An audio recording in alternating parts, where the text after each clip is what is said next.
Está aberta a temporada das chamadas medidas eleitoreiras. A prática é antiga e conhecida: abrir os cofres com o objetivo de ganhar votos. Na esfera federal, o ministro da Economia, Paulo Guedes, já anda tirando seus coelhos da cartola. O mais novo deles, por sinal, é autorizar novos saques de recursos que estão no Fundo de Garantia por Tempo de Serviço, o FGTS. Há várias iniciativas que nós podemos ter daqui até o fim do ano que devem ajudar a economia a crescer. Podemos mobilizar recursos do FGTS também, porque são fundos privados, são pessoas que têm recurso lá, estão passando dificuldade. Às vezes o cara está devendo dinheiro no banco e está credor no fundo, no FGTS. Por que ele não pode sacar essa conta e liquidar a dívida dele do outro lado? Nos últimos anos, o FGTS tem sido buscado como fonte de recursos para programas de sustentação de consumo, sempre que as projeções apontam para uma atividade econômica em declínio. Foi assim na saída da crise de 2015 e 2016, quando o ex-presidente Michel Temer editou uma medida provisória que liberou 44 bilhões de reais das contas inativas do fundo ao longo de 2017. Tanto estamos permitindo que os trabalhadores detentores dessas contas, até 31 de dezembro de 2015, possam dispor de um recurso que, em condições normais, não estariam ao seu alcance.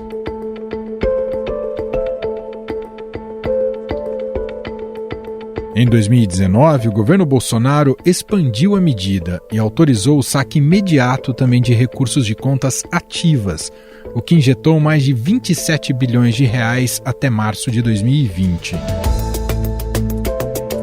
A medida foi repetida em 2020, quando o governo liberou o pagamento do saque emergencial do FGTS para estimular a economia, limitado a uma parcela de R$ 1.045 por trabalhador. O que nós estamos oferecendo hoje é uma alternativa, é uma oportunidade a mais de saque dos fundos FGTS.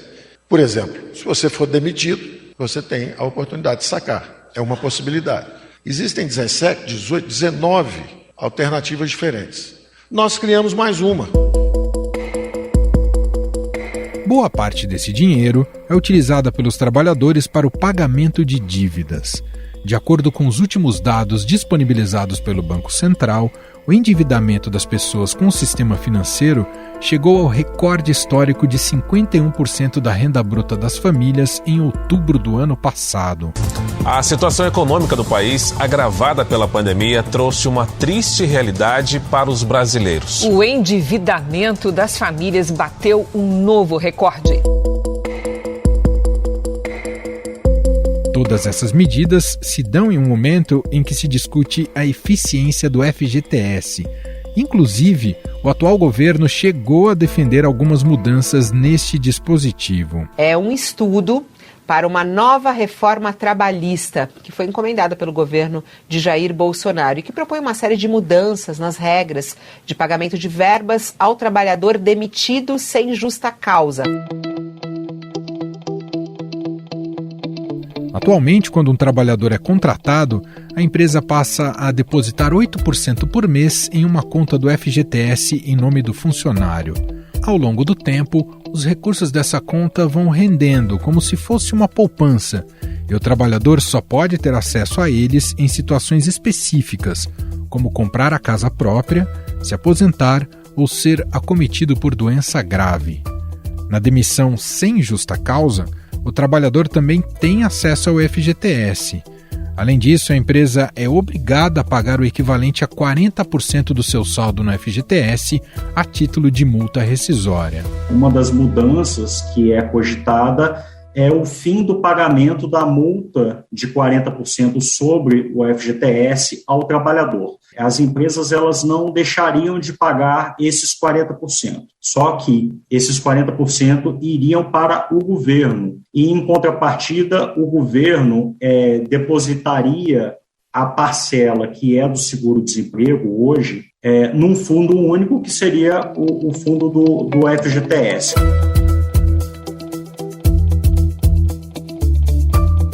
Ao mesmo tempo que o governo quer lucrar politicamente com o fundo, A gestão Bolsonaro defende mudanças em questões que envolvem essa multa e o seguro-desemprego. As propostas são as seguintes: em caso de demissão sem justa causa, a empresa não pagará mais o valor ao trabalhador, mas sim ao governo. Esses recursos ajudariam a bancar as despesas com um depósito de até 16% nos primeiros 30 meses do vínculo do empregado. Já o seguro-desemprego deixaria de ser pago após a demissão. Os recursos do programa passariam a ser depositados pelo governo no FGTS ao longo dos primeiros 30 meses de trabalho. Na verdade, o que o grupo sugere é que o governo, durante os primeiros 30 meses de vínculo empregatício do trabalhador, o governo faça depósitos nessa conta de FGTS, nessa conta única, nesse fundo único, que seriam depósitos que hoje seriam os recursos que estão vinculados ao seguro-desemprego. O FGTS foi criado em 1966, exatamente para proteger financeiramente funcionários demitidos sem justa causa. O FGTS entrou em vigor no dia 1º de janeiro de 1967 e substituiu 2 direitos trabalhistas previstos na CLT, a consolidação das leis do trabalho. O primeiro dava ao funcionário o direito de receber uma indenização de 1 mês de salário para cada ano trabalhado, em caso de demissão sem justa causa. E o segundo garantia a estabilidade ao trabalhador do setor privado que completasse 10 anos na mesma empresa.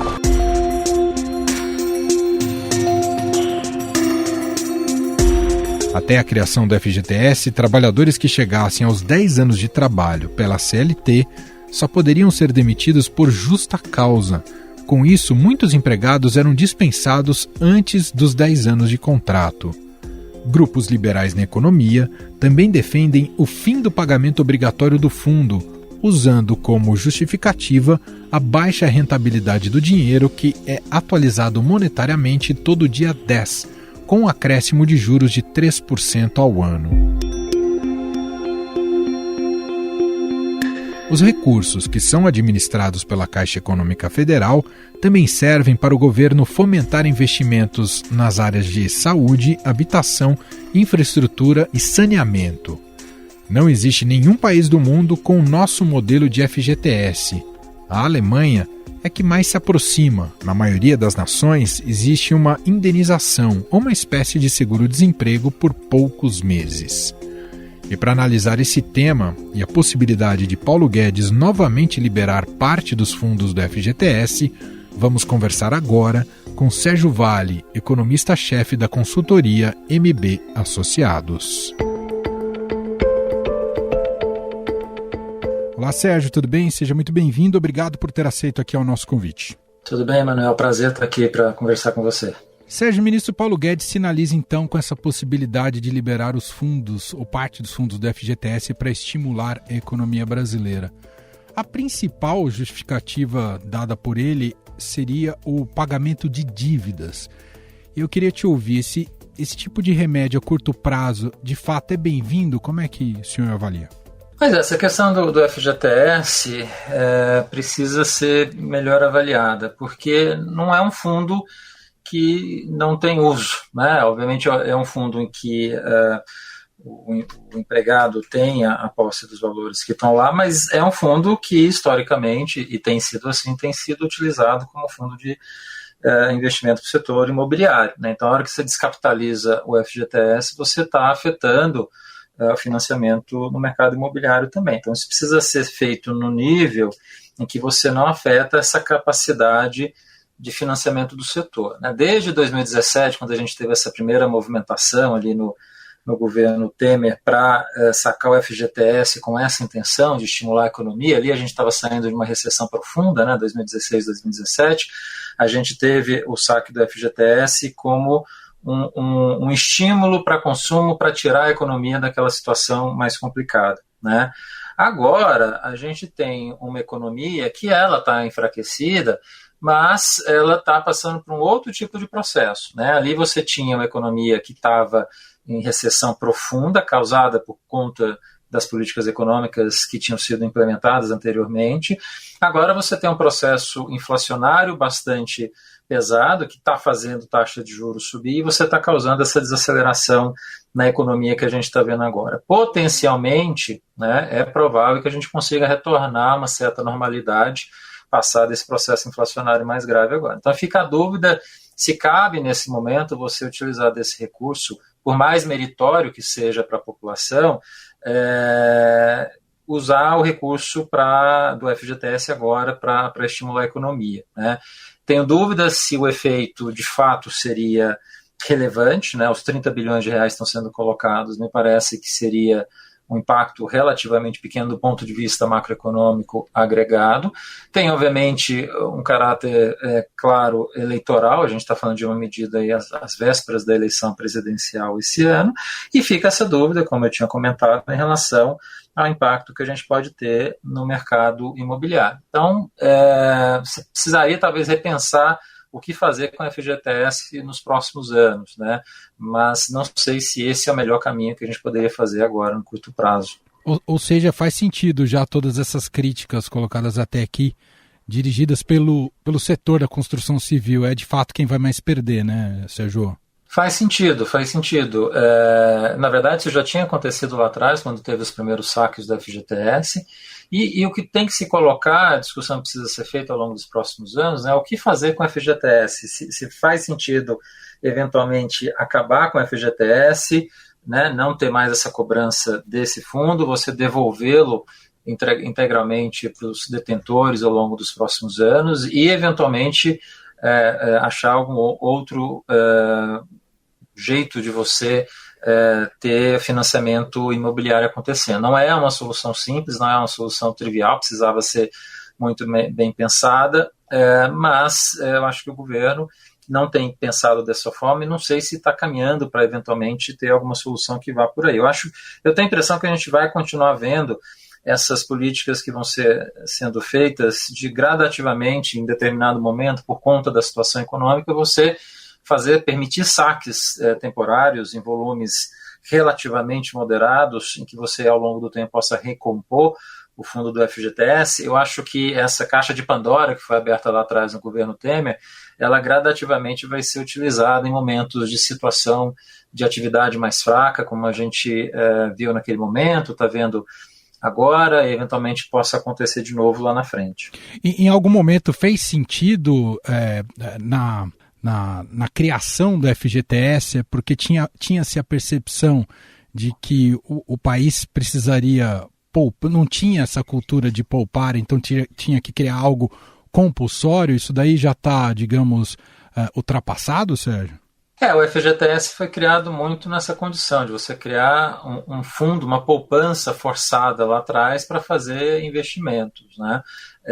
Mas ao longo dos anos, o que você imagina e se espera que possa fazer ao longo dos próximos anos é cada vez mais, primeiro, financiamento privado crescer, né, com profundidade, e você ter, eventualmente, esse tipo de fundos e esse tipo de financiamento, cada vez mais, a discussão que é colocada, seja feita pela Caixa, seja feita por onde quer que seja, esse tipo de discussão do que você vai alocar de recursos para mercado imobiliário de baixa renda, especialmente, que essas coisas estejam localizadas dentro do orçamento, né?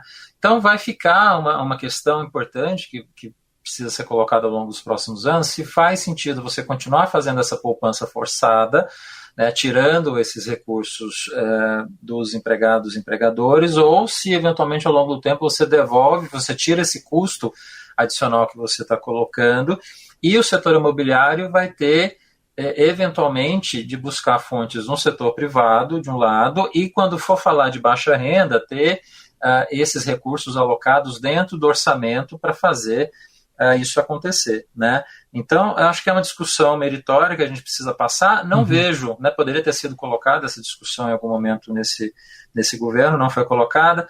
Pelo andar da carruagem do que a gente pode ter de governo no ano que vem, não vejo que vá avançar nesse sentido. Então, o que eu tenho a impressão é que a gente vai continuar, eventualmente, ao longo dos próximos anos, tendo isso. Alguma situação de fragilidade momentânea da economia, que você tem alguma questão eleitoral, tem alguma questão de recessão aparecendo, esses fundos vão ser alocados dessa forma, vão ser sacados, né, permitidos o saque pela população de alguma forma para tentar minimizar o baque que a economia está sofrendo naquele momento. Do ponto de vista financeiro, ele também é mal gerido? O trabalhador perde dinheiro com o FGTS, Sérgio? Historicamente, sim, né? E aí você fica essa indefinição, essa dificuldade, né? Será que o trabalhador não saberia usar esse recurso de uma forma melhor? Quer dizer, não alocaria esse recurso de uma forma melhor, até conseguindo eventualmente fazer uma poupança dele mesmo, por decisão dele, se ele vai alocar para a poupança ou se vai gastar, mas sendo uma decisão desse trabalhador, né? Eventualmente ele provavelmente conseguiria ter um retorno eventualmente maior do que historicamente o FGTS conseguiu entregar no passado, né? Então tem essa discussão também. Eventualmente, num governo liberal, né, como se colocou, se chamava no início desse mandato, era uma questão que valeria a pena ter sido discutida, pelo menos ter sido iniciada uma discussão do que poderia ser feito, né? Mas nada nesse sentido foi avançado. Sérgio, também quero te ouvir sobre a proposta de redução do IPI, como está pensando aí e planejando o ministro Paulo Guedes. Ele fala em reindustrializar o Brasil com uma medida como essa. De fato tem esse impacto? Olha, essa é ainda mais eleitoreira, eu acho, Emmanuel, porque reindustrializar o país simplesmente baixando o IPI não me parece fazer muito sentido. Quer dizer, o que toda a literatura econômica mostra com precisão é que você precisa ter alguns ataques de produtividade para a indústria para que ela consiga ter esse empuxo e essa reindustrialização acontecendo. E os caminhos importantes que a gente poderia avançar, né, tem dois às mãos do governo que a gente poderia elencar e que foram muito mal conduzidos nesse governo. Primeiro, os acordos comerciais, né? A literatura econômica é muito clara em mostrar que os países que se aproximaram de potências industriais, né, países emergentes que se ligaram a potências industriais, a gente viu isso acontecer muito no Sudeste Asiático, a gente viu acontecer, por exemplo, com Polônia em relação à Alemanha, a gente viu, num certo sentido, com dificuldades, foi um modelo híbrido que funcionou parcialmente México e Estados Unidos, mas os países que se juntaram a potências industriais conseguiram alavancar a sua própria indústria, né? E a gente ficou isolado do mundo, a gente tem uma das tarifas de importação mais altas do mundo e a gente resolveu ficar fora do mercado mundial, né? Essa é uma dificuldade. A gente precisa se abrir mais para trazer mais produtividade para o setor e isso ajudaria muito a você reindustrializar o país. E outra coisa é fazer uma reforma tributária no geral, não abaixar um imposto específico do setor, né? Você fazer uma reforma tributária que simplifica impostos como um todo, né, de estados, municípios e governo federal em todos os segmentos. Isso ajudaria você a trazer dinamismo em geral para a economia como um todo, permitiria você ter uma indústria mais exportadora, uma indústria que servisse melhor à demanda doméstica, né? Então, o governo tinha a possibilidade de avançar nessas discussões, né? Mas por erros de decisão de política econômica, no caso dos acordos comerciais, a questão ambiental matou o acordo com a União Europeia, que seria um elemento muito importante de avanço nessa questão de acordos comerciais no Brasil, né? Seria o acordo mais importante que a gente teria avançado, né, se a gente não tivesse barrado por conta dessa questão ambiental, né? Então, a gente tem esse cenário de paralisia que também acabou acontecendo na reforma tributária, né? A gente tem a PEC 45, a PEC 110, né, 45 na Câmara, 110 no Senado, reformas amplas, com diferenças, mas estava sendo costurado um jeito de colocá-las em conjunto. O governo lançou uma reforma totalmente diferente ano passado, muito mais simplificada, colocou imposto de renda no meio, bagunçou a tramitação dessa reforma e você atrasou todo um processo que poderia ter andado lá atrás, né? No final da reforma da Previdência, o governo deveria ter avançado com precisão na reforma tributária, e o governo só foi se atropelando nesse sentido, né? Para piorar ainda mais, teve lá atrás, né, mano, a questão da CPMF, né, que em determinado momento o governo quis voltar com essa história lá atrás, né? Então, assim, a gente perdeu muito tempo de fazer uma discussão importante da reforma tributária, a Câmara e o Senado tinham boas reformas para mostrar, para indicar, e o governo foi no sentido contrário. Vamos torcer para no ano que vem essas reformas, eu tenho expectativa de que elas possam avançar com um governo que não atrapalhe, como tem atrapalhado na reforma tributária, e aí sim, indo por esse lado, eventualmente você também fazendo mais acordos comerciais, a gente consiga reindustrializar o país. Eu tenho dificuldade de ver que isso vai acontecer. Eu acho que a reforma tributária pode acontecer, mas é parcial em ajudar a indústria, né? A gente precisaria ter esse caminho adicional de abrir mais economia para isso acontecer. Isso eu acho que a gente vai ter bastante dificuldade, não só por decisões específicas da gente, e eventualmente saber quem vai ser o presidente, mas também porque o mundo está mais protecionista, né? Acordos comerciais e esse tipo de discussão ficou um pouco mais paralisado depois, especialmente que o Trump ganhou e entrou numa guerra comercial com a China que fez um efeito de demonstração muito negativo para acordos comerciais mundo afora. Então a gente está um pouco nesse cenário. Eu acho difícil a indústria ter uma retomada consistente, né? O que o ministro tem colocado é mais para a plateia e mais um discurso em ano de eleição do que efetivamente ajudar a indústria. E eu não sei se cabe a comparação, mas a gente viu isso nos governos petistas, né, com o IPI da linha branca, e a curto prazo, no fundo, só estimulou o consumo, né? Trouxe poucos benefícios a longo prazo, não foi isso, Sérgio? Muito bem lembrado, Emmanuel. Na verdade, cada vez mais a gente tem colocado, né, que o governo Bolsonaro tem ficado muito parecido com o governo Dilma, e esse ano especialmente, depois da quebra da regra do teto ano passado, essas medidas estão sendo colocadas, os pacotes de estímulo a consumo, de crédito, estão sendo postos às vésperas da eleição, fica ainda mais parecido do que se fazia lá nos piores momentos do governo Dilma.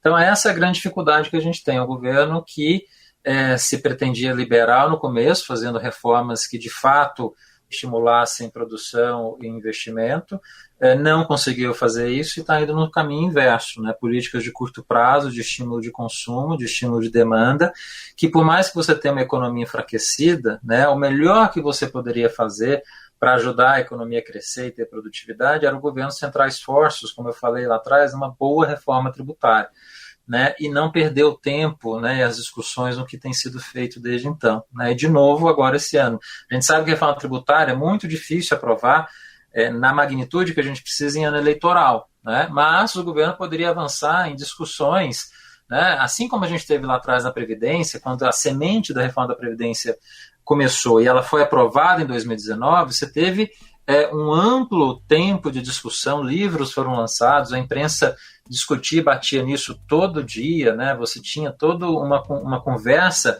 da necessidade dessa reforma até o Congresso se convencer, a população entender o que estava acontecendo, a reforma ser votada, né? Então acho que a gente precisava ter isso também em relação à reforma tributária, mas a gente está perdendo tempo, infelizmente.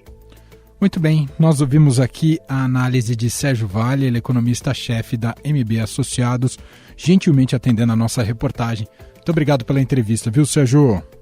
Obrigado, Emmanuel. Até a próxima. Estadão Notícias. E este foi o Estadão Notícias de hoje. A apresentação foi minha, Emanuel Bonfim. Da produção, edição e roteiro, Gustavo Lopes, Jefferson Perleberg e Ana Paula Niederauer. A montagem é de Moacir Biasi. Escreva pra gente no podcast @estadão.com. Um abraço pra você e até mais.